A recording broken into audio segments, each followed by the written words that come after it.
वंदे मातरम सभी को।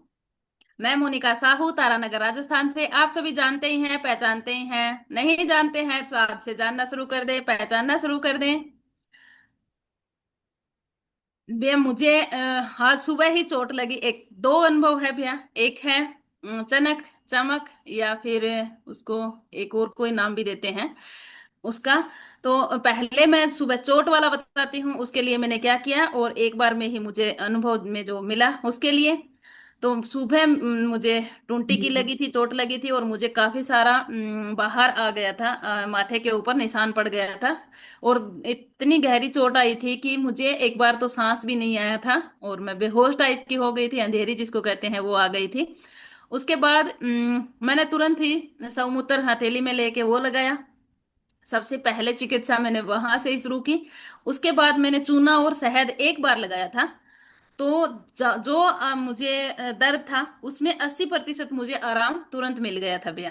उसके साथ मैंने भैया ने बताई थी मुझे, व्यास मुनि भैया ने लिख के भेज रखा था मुझे कि आपको अर्निका लेनी है। आपके आपसे बात हुई थी तो अर्निका लेनी है।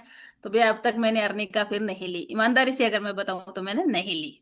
मैंने सिर्फ वही किया, और उसके करने से ही मुझे अनुभव में रिजल्ट भी आ गया था। 70-80% मुझे आराम है। अब भी अगर मैं बात करूं, दूसरी बार रात को सोते समय लगाऊंगी। अब मुझे भैया 90% कहूंगी मैं आराम है।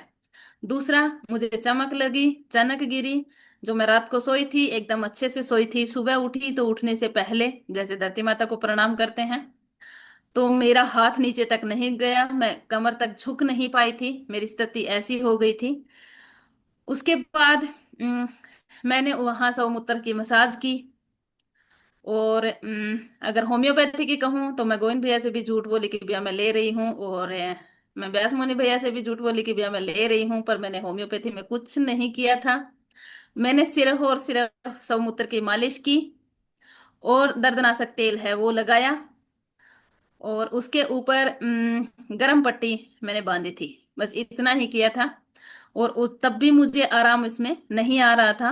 मैंने फिर सोचा कि अर्निका लेके देख लेती हूँ कि कहीं ये ना हो कि भगवान के झूठ भी नहीं बोलना चाहिए। तो ये भी हो जाएगा कि मैंने ले ली। तो उसके बाद एक दिन मैंने पूरा दिन फिर लेके देखी तो मुझे कोई आराम, 1% भी उसमें आराम नहीं आया था। दर्द ऐसा कि छींक आए तो डर लगे कि छींक आएगी तो प्राण जाएंगे। सांस ऊपर उठाऊं तब भी मुझे डर लगे। आप सब 2 दिन के पीछे की मेरी मीटिंग की आवाज भी देख लेंगे, क्योंकि आवाज भी नहीं निकल रही थी, जोर से बोलने से भी डर लग रहा था। उसके बाद मैंने एक पिता स्वरूप, माइत जिसको हम बोलते हैं, ताऊ स्वरूप जिसको कहेंगे, वो घर में आए दबाने के लिए। उन्होंने मुझे दबाया। उनका कहना था कि मैं पैर के बल जन्मा हूं, और उन्होंने पैर मैं नहीं लगाऊंगा, बहनों के बेटियों के मैं पैर नहीं लगाता, और उसका सुगन होता है या उसका सूंड जिसको कहते हैं वो होता है पैर लगाना, तो उन्होंने मना कर दिया। मैंने पैर पकड़े कि चाचा जी आप लगा दो, मेरा मेरा उद्धार करने के लिए मुझे पैर से छूने से दिक्कत नहीं होगी। पर उन्होंने नहीं, हाथ से दबाया। हाथ से दबाने पे मुझे सूजन आ गई थी वहां, और मैं और भयंकर थोड़ा मुझे दर्द हो गया था। उसके बाद फिर रात रात मैंने फिर निकाला वही दर्दनाशक तेल, एनाइन चिप, जो अपना है, सौमूत्र की मसाज, सौमूत्र थैली में डाल के उसकी सिकाई, मैंने ये सब किया। फिर भी मुझे थोड़ा थोड़ा आराम था, पर वो वाला एक मुझे अंदर अटका हुआ था कि मुझे अगर एक झटका टाइप थोड़ा सा मुझे निकल जाए तो मुझे सांस आ जाए, कुछ ऐसा अटका हुआ था।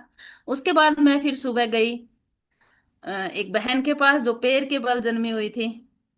उन्होंने सिर्फ जाके मुझे एड़ी रखी, उन्होंने दबाया नहीं, कुछ नहीं किया। उन्होंने मुझे एड़ी रखी, जहां पूछा मेरे से दर्द कहाँ है, तो जो नीचे कम पीछे से अपना शुरू होती है टांग, जिसको पीछे आंख बोलते हैं, आई बोलते हैं, पीछे की, वहां दर्द था मुझे। उसने 7 बार, मात्र उन्होंने 7 बार ऐसे, 1, 2, 3, 4, 5, 6, 7, मेरा विपरीत मुंह उसका विपरीत मुंह था, पूर्व पश्चिम थे हम।